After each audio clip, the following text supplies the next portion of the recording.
Hello and welcome to The Hindu. I'm Sharmada Venkata Subramanian. Let's take a look at the big stories making headlines today. We begin with the situation in West Asia where the conflict between Israel and Iran is intensifying. Earlier today, an Iranian missile struck a major hospital in southern Israel, injuring at least 47 people. In response, Israel launched fresh strikes, this time targeting Iran's Arak nuclear facility. This is now the seventh day of what has become a deadly exchange. Over 600 people have been killed in Iran and dozens injured in Israel. Tehran has warned the United States to stay out, saying any intervention could have serious consequences. Back home, a major controversy is brewing within the judiciary. A Supreme Court appointed panel says the money could not have ended up there without the knowledge of the judge or his family and has recommended proceedings for his removal. A motion is expected to be introduced in Parliament soon. Now to a change in tone from US President Donald Trump that has caught the attention of diplomatic circles. After weeks of claiming he helped prevent a war, Trump has now acknowledged that India and Pakistan chose to de-escalate tensions on their own. I was with Modi a few weeks ago. He was here, actually.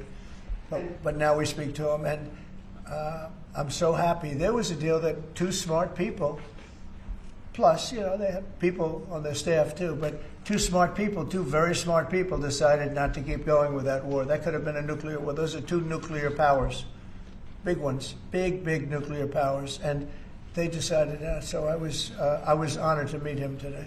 Meanwhile, the Supreme Court has weighed in on the release of Kamal Hassan's new film, Thug Life.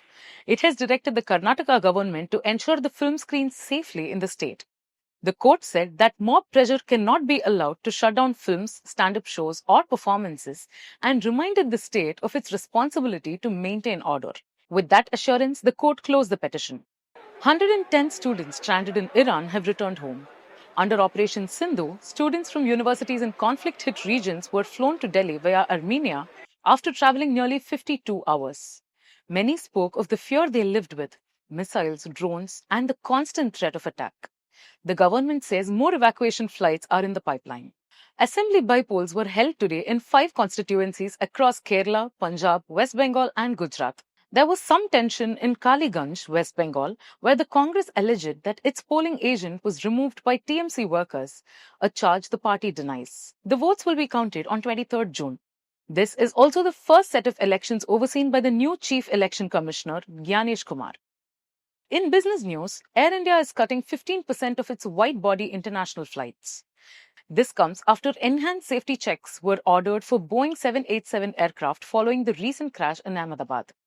Geopolitical concerns and airspace restrictions are also playing a role. The flight cuts are expected to continue until at least mid-July.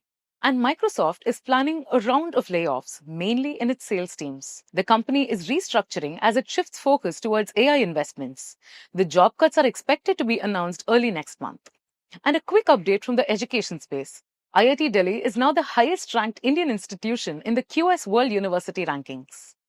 It has climbed to 123rd globally, marking a significant improvement over the past 2 years. India now has 54 institutions on the list, making it one of the most represented countries after the US, UK, and China. That's all for today's news wrap. Stay updated with The Hindu. Subscribe for more.